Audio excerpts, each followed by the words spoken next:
This is the Living in Clarity podcast. My name is Brandon Fisher. This is Coach Ratner, and today we have a special guest. We'll be talking about dating. Aleeza Ben Shalom. It's so great to have you. Thank you so much for having me. I don't know if you remember, we met like 6-7 years ago back in America, and I was impressed with you then. And of course, we moved to Israel. You moved to Israel, and now you're here, and you're very popular in the dating world. And I want to talk to you about. You have 2 books out. One's called Get Real, Get Married. And the other is called Virtual Dating. If you're watching this, you can see the books on the screen.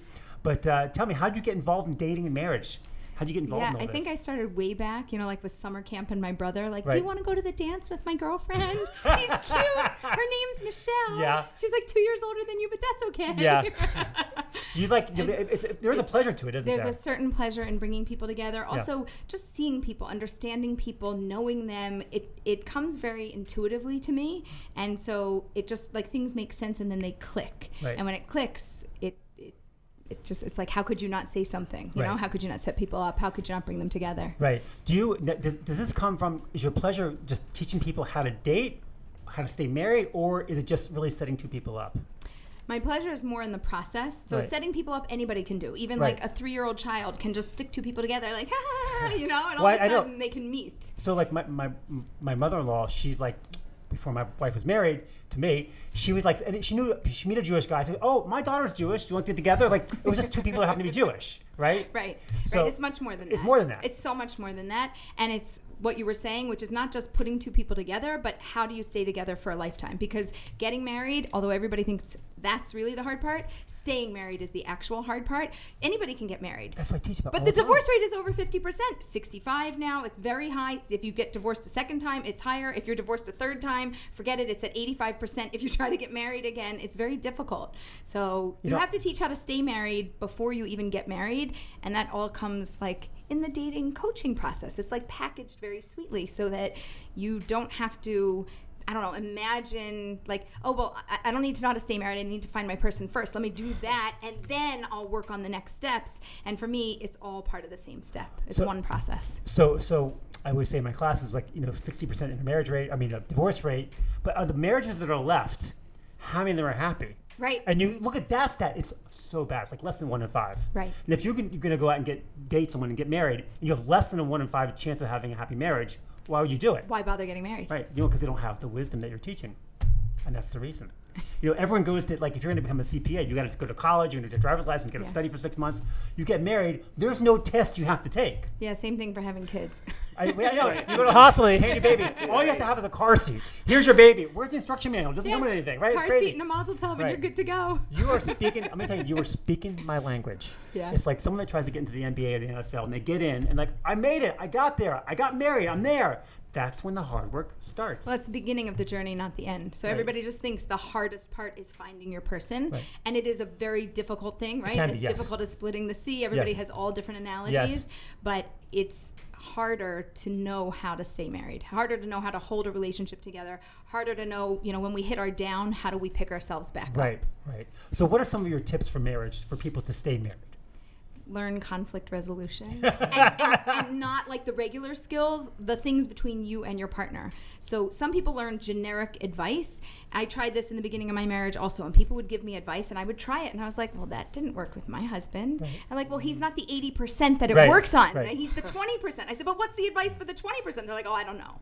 So, so you have to figure out your partner. It's nuanced. Your dynamic, and what's really going to work for your relationship. And also, I'm really good at spotting patterns. So when you see a pattern in your relationship, so for me now, it's like, oh, it's that thing again.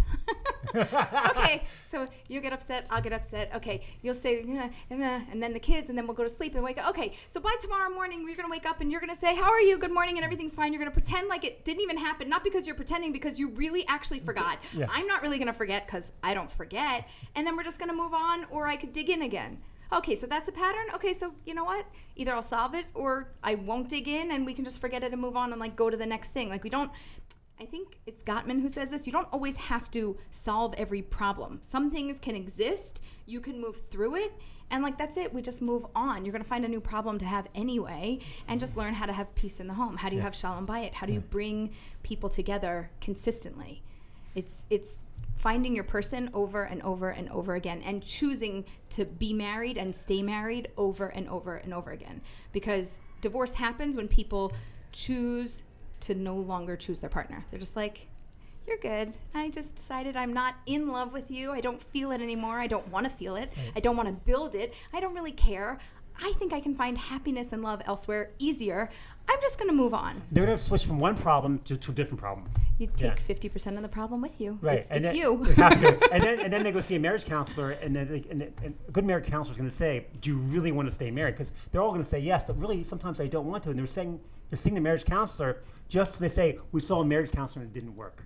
Right, and there are many marriages that don't belong together. There are people that have constitutional differences that somehow were forced to come together for some reason. It wasn't really free will, and they don't have the skills and they don't have the desire. Right. And when you don't have those two things, you're never going to build something, and life happens. We have divorce in the world for a reason, so I don't want to poo-poo that for anybody. Divorce but just, is needed. It's needed, right, but it doesn't need to be 60%. Correct. It's Right. it's the percentage that's too high, and that we don't have the skills to stay married. It's not in the world enough. We're not seeing it enough in the world. We do have the wisdom.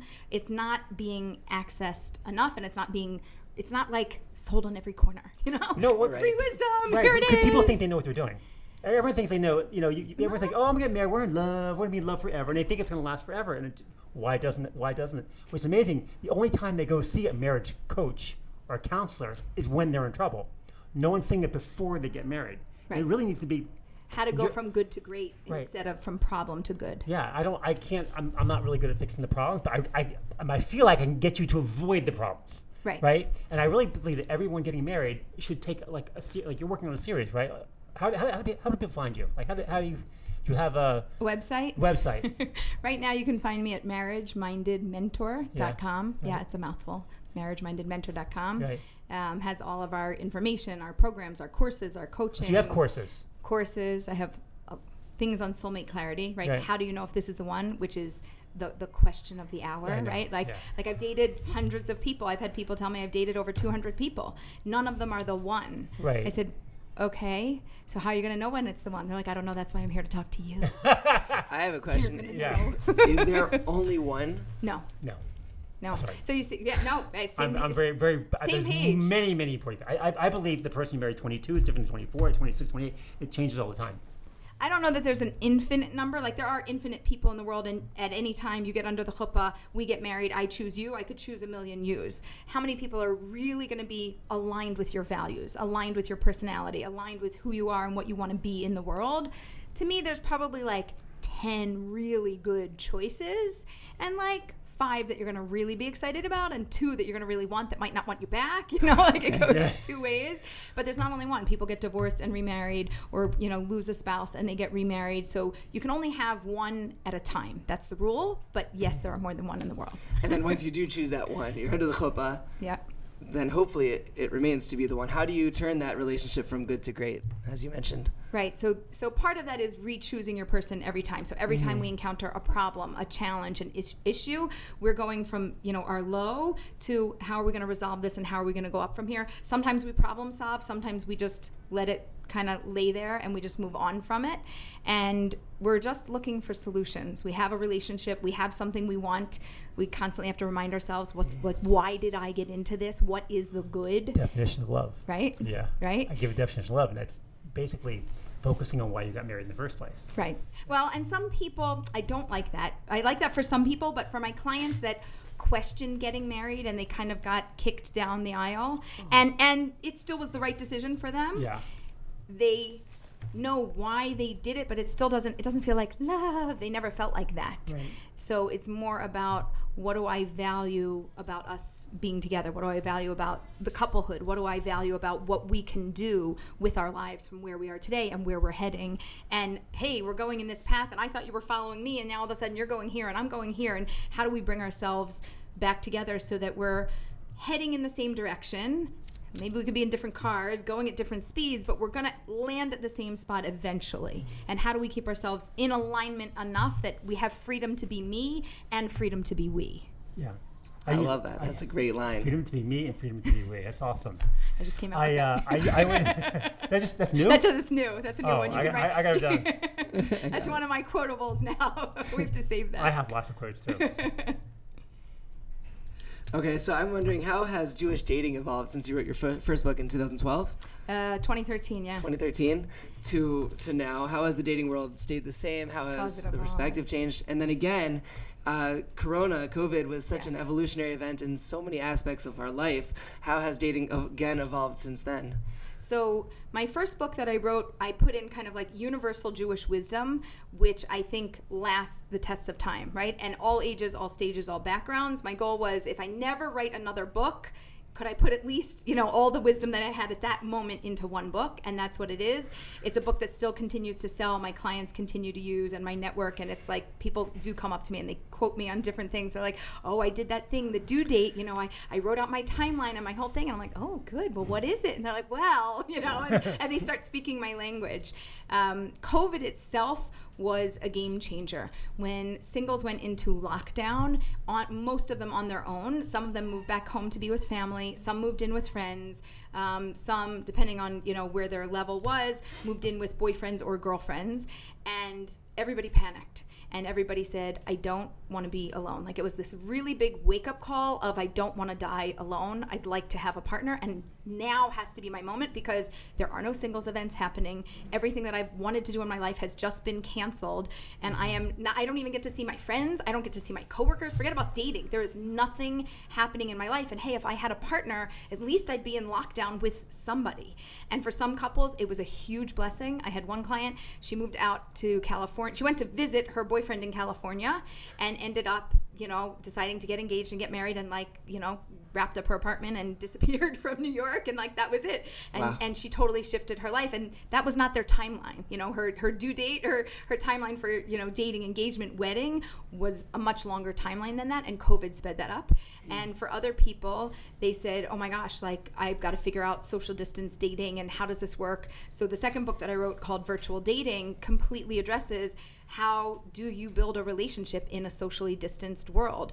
I am so far apart. It's not just long distance dating. Long distance dating is, we have a phone date, we have a video date, and then you come see me or I come see you. Virtual dating is, I have no idea when I'm going to see you, right? And when I do see you in person, I'm going to be sitting 6 feet apart with a mask on, and you still can't even see my smile. Unless I smile and you actually see my eyes are smiling, you will not. It's ridiculous. It's ridiculous. But people are telling me, Aleeza, I don't even know what their teeth look like. I've never seen their smile, and they won't take a mask off, and we're indoors, we're outdoors, we're whatever. We can't even see each other. We are so physically and emotionally distanced. How does this work? How can you even build something? So that's what I address in the second book, and it's really different. And right now we're coming out of that, but we keep going in and out.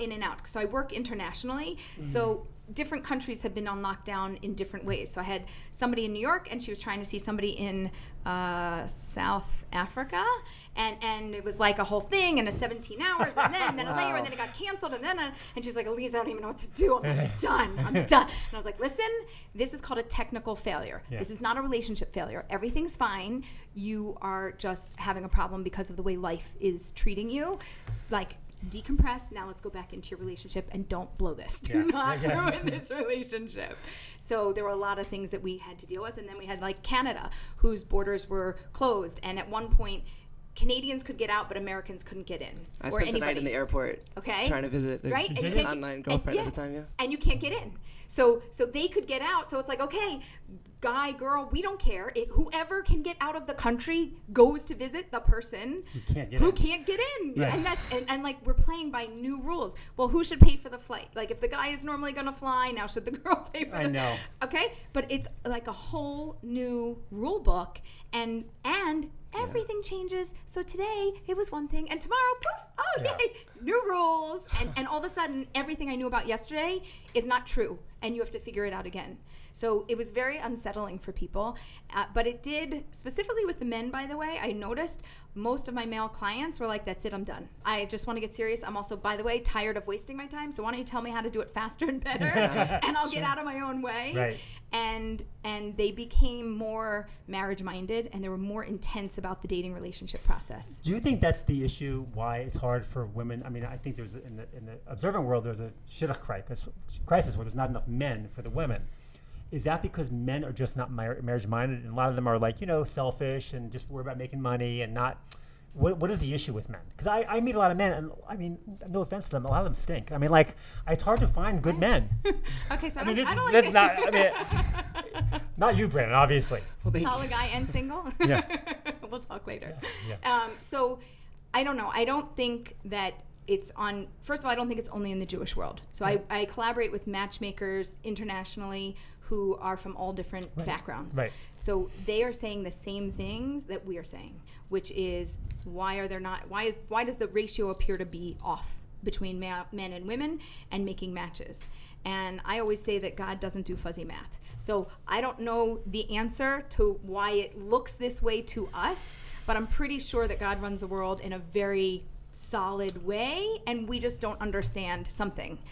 Maybe there was something to having, more wives to partners, but there's been a time in the world where the reverse is true, where there were more men in the world available for matchmaking and less women. It just goes through cycles. So right now this is our cycle, but we'll cycle out of it again. Do you think the paradox of choice is having an issue with the fact analysis paralysis? Yeah, the people, there's so many choices now that they go at someone and they have a pimple in their nose. Oh, forget them, they're 5 pounds overweight. Oh, next, swipe, whatever. There's so many choices nowadays. In the old days, if someone had a decent job and was decent looking, nice, you married them. They didn't take much. But now there's so many variables and it's so easy to meet new people that people just don't want to settle down, because why settle when you have someone else better? Like, they're always looking at the next thing. I think we don't know what's best for us. So we have so many options. I agree with you. Right, but the question is, do you know what's the best option for you? Because if you know, then it doesn't matter. If you're saying no, then you're saying no to the right people.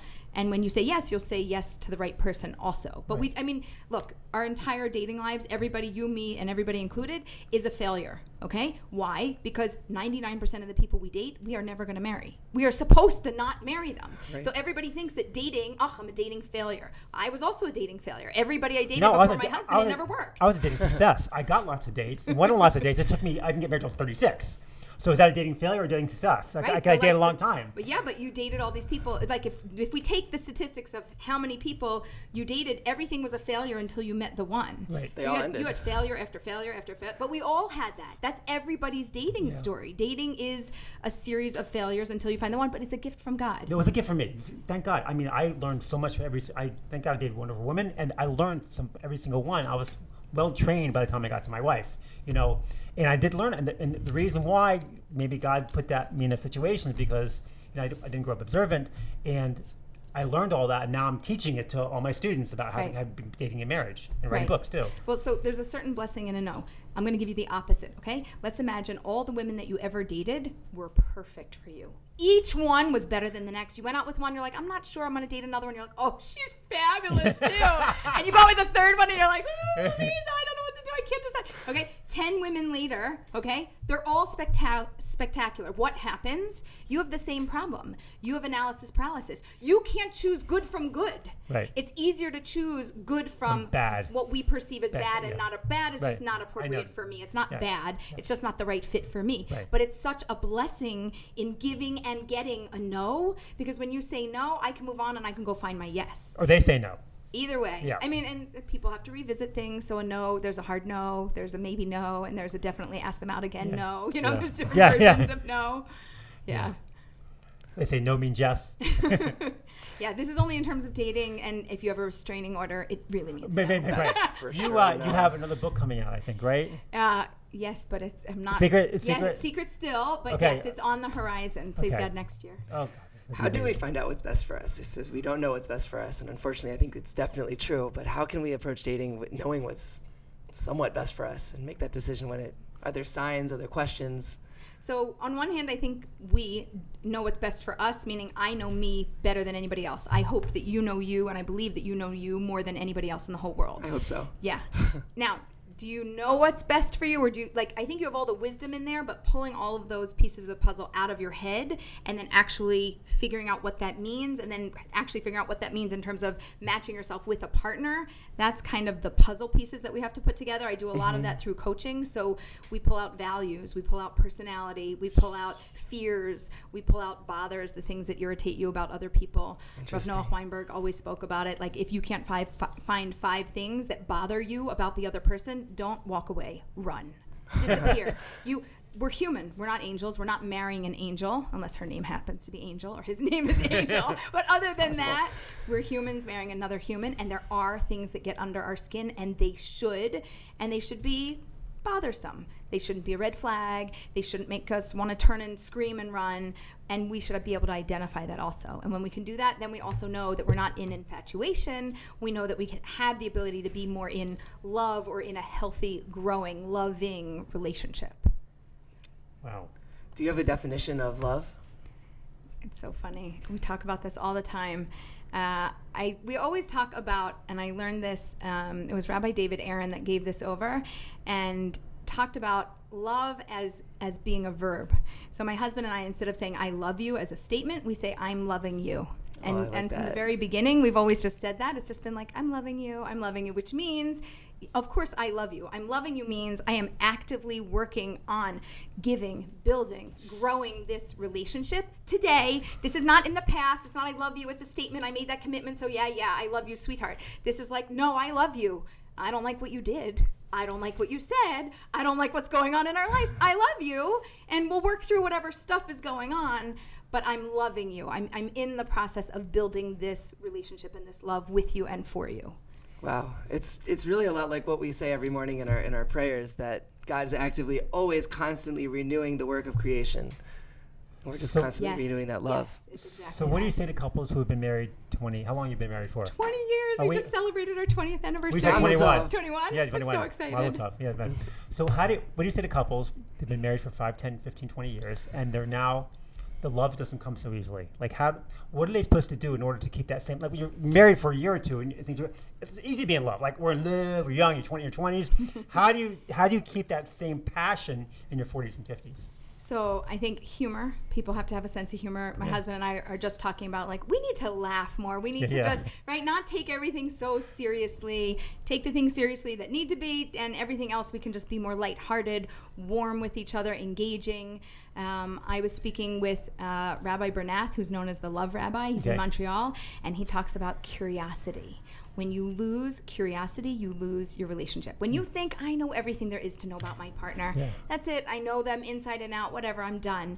You stop asking questions, and you start knowing what they're thinking and knowing how they're going to behave, instead of being curious, being open to how your relationship can develop and where you can go from here. And I think when we lose that, we lose the spark and we lose the connection. And you have to chase after love. Even when you find love, you're in love, you still have to chase after love. You have to want to love, to be lovable, to create love on a constant basis. I also have a thing, I talk about the definition of relationships, okay? So if you read through the definition of relationships, it'll tell you some pretty horrible things, like, just related by blood, or like all sorts of cockamamie things. It tells you nothing about how to build a relationship. But if you look at the word for collaboration, it talks about, the definition of it is the act of working with someone. Hold on one second, I gotta pull it right out of my head. The act of working with someone, I'm gonna mess it up. No, but like the act of working with someone to produce or create something. So like the act of working, you have to work with someone to do what? To produce or create something. What are you going to create? I don't know. It's your relationship. You guys decide. So you think the word instead of marriage should be collaborate? No, I think the definition of collaborate should be the definition of a relationship. I love that. That's I want to redefine what is a relationship. How do we define being in a relationship? As soon as we can do that, then we have the wisdom to know all of these little things, like, I know I have to work. I know I have to work at it. No, but what does it mean to work at it? What does your specific relationship need? And it needs something different than mine needs, okay? And universally, we can tell you that relationships need, loving and giving and generosity and warmth and engagement and curiosity and listening, right? The list goes on. But what does your relationship need today, right now,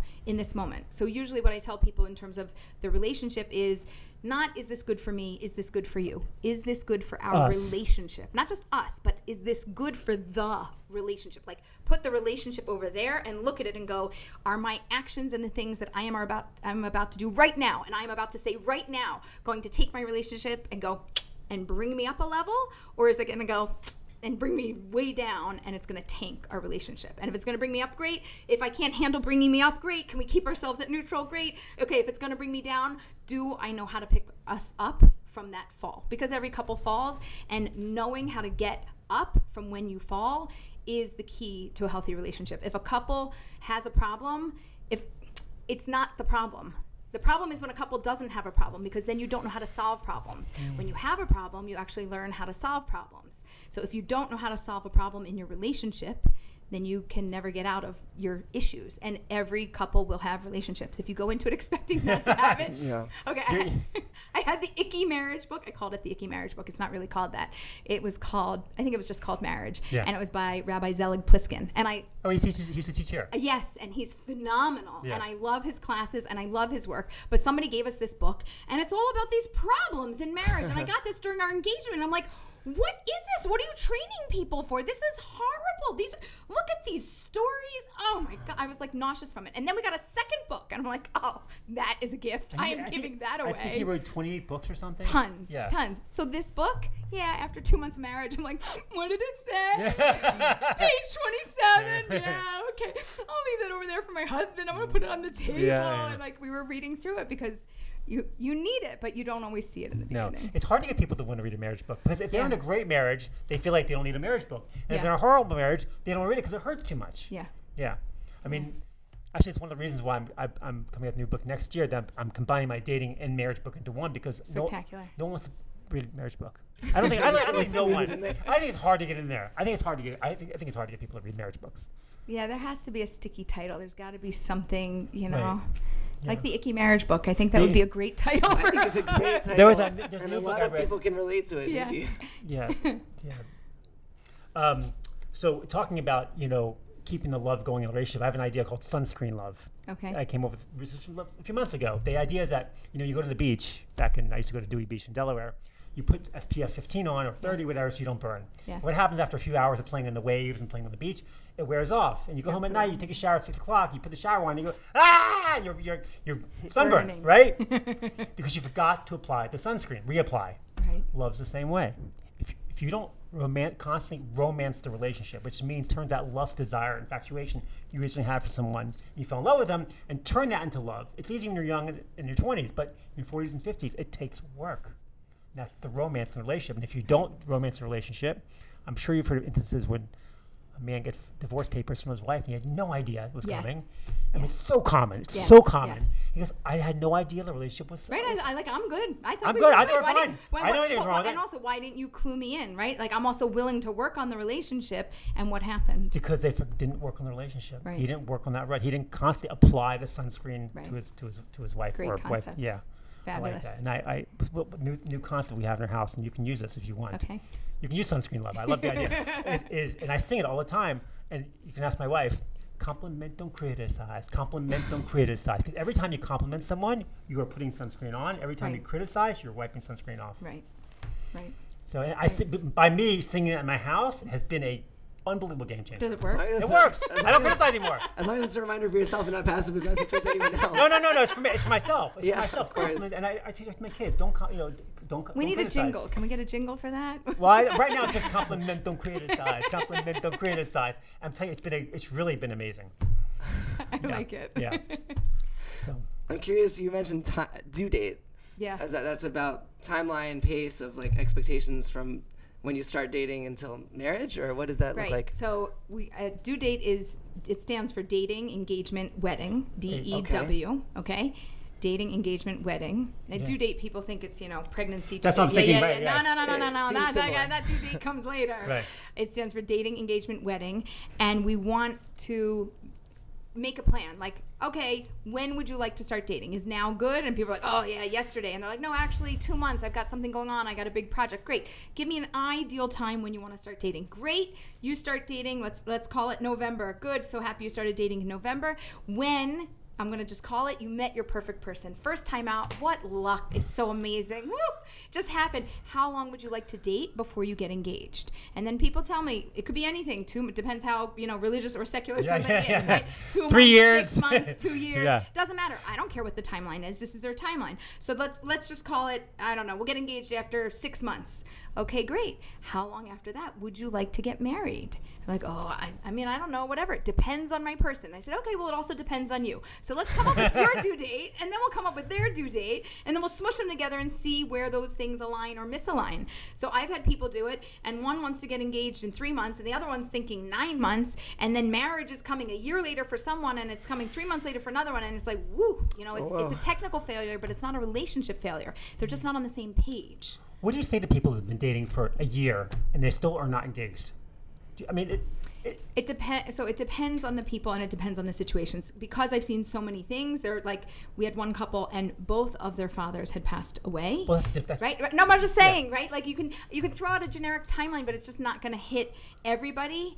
I believe when you start dating, secular, religious, anybody, Jewish, makes no difference. You will know within 6 months from the beginning of your dating until the 6 month mark if this is my person or not. So you think that 6 months should be the limit so much you date before getting engaged? No, I think that's the approximately. Limit. No, I think that's the limit for when you should know if this is your person. Choosing the timeline for engagement, there's different variables and reasons why people wait or don't wait. Sometimes families, it's complicated, location, it's complicated, job, there's complications. But if you don't know it's your person by 6 months, then it's, to me, well, what don't you know? You do not usually need more data than 6 months worth of data to make an informed decision of your thinking and your feeling and what's going on. I think I put that in my book. I don't know if I put 6 months. I might have put like 3 months or something, but it's approximation. I don't know, but you're dating for someone 3 months. Like if you're not going to marry them, if you want to marry them. Like maybe. So look, if somebody has depression, anxiety, PTSD, if they've been through traumatic experiences, if they've had parents that are divorced or abusive, I could go through all the situations, but you hear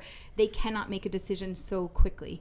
And the anxiety of having to make a decision it prevents them from that much more from even making a decision. So the best thing for me is to say, you don't have to get engaged at that timeline. I need you to know, is this really your person or not? You could continue to date for another 3 months. We could put off an engagement, but we're heading in that direction. You're not questioning after 6 months, is this my person? If you're still questioning, usually there's what I would call a potential deal breaker, which is going to break the deal anyway. And eventually will. You just haven't accepted it. And the biggest reason is, I love him or her. Right. I love them, but it's never going to work. But how could I give that up because I love them? And those are the hardest relationships to break and to navigate. I dealt with it recently because I teach classes here at Isha Torah, Essentials on Dating and Marriage, and I've had a lot of people come to me the last few weeks talking about they're in a relationship and they explain the relationship to me and it's not healthy at all. And the problem they have, I said, I come to conclude is that A, they don't want to hurt the other person, and B, they don't want to be alone. Right? And C, sometimes they love them also. No, they do love them. No, for sure. Right. Every instance here, they love them. That's not the issue. And I tell them there's 50 people you can be in love with. That's not the problem. The problem is that this person is not good for you, right? Right. What I tell them also is, and you can use this freely, but that you are hurting them more by keeping them in the relationship because A, you're never going to make them happy, and B, you're eventually going to reject them. And they're like, well, but maybe they'll reject me. I said, fine, you can push the limits and eventually somebody's going to reject somebody. But if you actually really love somebody and you care enough, then you will actually choose to let them go and free them up so they can find their person because you're not it. And that's what love is. Love is not that I'm afraid to do it because I'll hurt you. I'm afraid to not do it because that's going to hurt you more. It's the opposite of what they actually think. Yeah, it's not good for them. I told them this is going to be unhealthy, and one of the girls did break up with the guy, and he was threatening to commit suicide and pestering the family. I'm like, this is not a healthy relationship. This is not the guy you want to be with. And those are the complicated situations. Yeah. I think a lot of it is they're afraid to be alone. I think that people don't. They get into they're comfortable. They think they're in love. They might be in love now, but who knows? They think it's love. It doesn't even matter about love. Right. It's really to me, love is a result of a healthy relationship, and it's when it lacks that healthy relationship, we just don't have anywhere to go with it. It's never going to be good for anybody. So we have we host a lot of people for Shabbat meals, and like a lot of times people come like, I'm ready to get married. I'm like, oh, who are you looking for? Like, cute, learn, like they don't have it. They don't nice, have, nice man, okay, good looking, right, has a good let's give job, all these earns a good living. This sure. is everybody can give you Baseline. the same list. Baseline. So I always say, tell me something different. Yeah. So what I did is, with help of Lori Plotnick, I give her credit for this. We put together a worksheet. Brandon and I did. We give our dating seminars. I have a worksheet that goes through different questions that ask, who do you admire in other marriages? Name the character traits that you admire. Who do you admire that's a mentor of yours about their marriage? What do you admire about it? And I got this idea from Brandon. I said, if you could live with any animal, what would it be? For the rest of your life. For the rest of your life. And they name the animal, and I say, what characteristics do you like about that animal? And so some people pick an elephant. It's because it's strong and it's calm. And some people pick monkeys because they're fun. And like then they have the end. They have this whole list of all, and they ask what they're looking for. What their negative character traits are, what would be good to help those negative character traits. And they make a huge list, and they have to go through the top 10. And they have to know 1 through 10. And they have a new list of character traits that they're looking for that are good for them, not what they think they want. Because everyone's rich and happy, whatever, all those things. Right, I tell people that's the baseline for everybody, right. So now make me your own personal baseline. Right, and we get lots of new concepts that you never thought about before. And it really, we did it for a seminar at Beer Bazaar, and it worked really, really well. That's amazing. Because no one has their character traits. It said a few weeks ago that when Eliezer was going to look for a wife for Isaac, that he asked that, have a woman come to me that gives me water, and then sees that my camels need water and give them water. So he was asking for kindness and for awareness, right? He finds Rivka, and then it says Yitzhak married Rivka, and then Yitzhak loved Rivka. Right. Because through the marriage, love. Right, because they had the characteristics they were looking for, and he was able to love her, he'd marry her without even loving her. Because she had those characteristics, they were going to love each other. Right. He loved the values and what she stood for, as opposed to, and that's how you come to love somebody, because that's what makes them up. Well, this is what happens in the observant world, that people have their list of character traits, and they look, and people, shadchans or matchmakers, try to set them up. Excuse me, the old language coming back. And then that's why they get married very quickly, because they're going to fall in love. Yeah. It happens. There's so much that happens in matchmaking and dating in this whole process, and everybody is looking for that Eliezer sign. Like, God, please, just give me a sign. Because somebody could just tell me that this is the one. Like, I'll buy in. And then you get all those signs that it's like the one, and you're like, no, I'm not so sure. Just wait. I know I said if I had the sign that I would know, but I still don't know. Can you give me a more clear sign than that sign? And you're like, no, that was it. That was the moment. Sign. Is it good to look for signs? So I wouldn't rely solely on signs, but I would also say that when there are negative signs or things that are like, every time this just doesn't work out, the text isn't going through, the phone call's not going through, the date's not going through, they canceled, I canceled, you're sick and I'm sick, and like, is it just a technical failure, or is God trying to say something? God trying to communicate with you? So there's a little bit of both. I think that we have to use our knowledge and our wisdom to know the difference between the two, and I think it's a little bit. It's comforting to find signs and meaning in things, but we also, like, don't throw your head out the window with everything. Like, keep your head on straight and make sure that you're also making a really logical, sound, grounded, good decision. When I was on Birthright, a long time ago, before I was at all on any kind of Jewish journey, there was a lady who spoke to us, and she said that she put a note in the wall and asked for a sign, God, if you're real. And then she found like a note open, and it was like exactly what she needed to hear. And then she did the same thing, and the night she met her husband that she got married to, she saw a shooting star. Oh, it's so great. That's so nice. And thank God it worked in her case. And everybody wants that shooting star. Right. The signs aren't always that clear. And if there's an absence of the sign, but you're feeling it, you're knowing it, your head, your heart, everything's aligned. So we don't always go by. Like we're Jews, we're above the stars, right? So like we don't just follow the stars, astrology and things. There's like meaning and things that can happen for us, but we're beyond that as well. That's a good thing. What do you think about The Bachelor and Bachelorette? All of these new shows, so I'm just going to lump this in with them. They're sensationalistic, they're exciting to watch, they're engaging, they're more like one of those like fantasy romance novels than actual dating. If you want to take like an actual dating thing, I would talk about something like Love is Blind, where they're throwing them in these different pods. They don't see each other, and they're going to get engaged based on knowing who this other human is, having never actually seen the other person. To me, that's like, oh, this is fascinating. No, that like, makes a lot of sense. Like, wow, there's some real values here. You're really, and then you're going to go build the relationship afterwards, right? And they hold to not seeing each other, not touching, and they pick somebody to, quote, get engaged to, right? And then they send them off to their little dates and have them experience each other and see if it's really going to work. That, to me, is like real. The other is just like fantasy and fun and entertainment. Yeah, because people focus too much on looks. Like the first date bias, you know? Yeah. We made an episode about lessons you could learn from The Bachelor dating. It's a fun episode. Is there any lessons that you can perceive from TV dating? Because a lot of people watch it. Much. People watch it almost religiously every week. Yeah. And that's what they're parties, consuming. What's great is it drives your energy up, and you are feeling like, ooh, it's like butterflies, and I don't know, do you think he's gonna, and it's a drama. Is she gonna dump him? Somebody's gonna cry. Oh, somebody's gonna punch somebody. I know it. It happened last time. Yeah. Like they feed off that energy, and people get a high off of it. So, what can you learn? I mean, you can definitely learn what not to do. If you want to find your person, you can almost guarantee you won't find it on the show. Yeah. So you should not apply, But if you want to have a good time, you could go there. If you're looking for entertainment, you could go there. If you want made up fictional things, like if that's your fantasy novel, that's what it's good for. But it's not good for doing this concert for like just you. You're like, or the Rolling Stones on the top of a hotel in Maui or something. Right. It's just it gets your blood pumping, and it keeps you energized, and it keeps you moving. And it's also very produced. Like, so as much as it's reality, you realize the microphones, the cameras, like people are not actually being who they are, and somehow there is an actor within all of us that actually comes out. Well, because so they all are actors. They're all everyone that goes on the show. Actors and actor wannabes. Actor wannabes. Because that's why they go on the show. Right. Yeah. I bet that there's actors, even when we're not on the TV, that comes out on dates. How do you see through that? Yeah, that is really difficult. You need to date them long enough. So you need to go out with somebody for a length of time so that you will see them in different scenarios. And it's great. Make sure you go out rush hour. Go in traffic. See how they in the rain.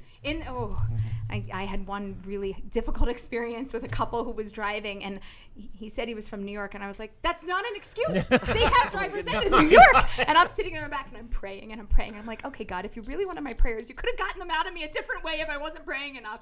And it was so difficult, and I did that on a date once also. There was somebody, and it was a crazy driving situation, and I was like, okay, God, if you let me live, you name your price. I'll just be so happy to be alive. So there's a crazy driver. Yeah. I mean, I'm like, if a cop pulls me over, I can get out of the car. Yeah. I can run. This is a good thing. Is there a cop? Let's get pulled over. So yes, it's really good to see people in very different scenarios. How do they treat the waiter? Are people opening doors and closing doors? Like the traditional gentlemen that existed in the 1950s. Are there any of them left? And what parts of them are actually here? And like the women also like, oh, so we can split the bill. No, that's a test, man. That's a test. And if you say yes, you will fail.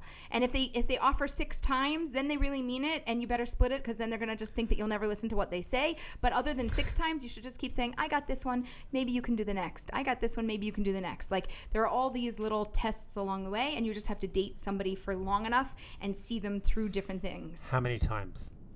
Ooh. So I list a number. You list a number of times.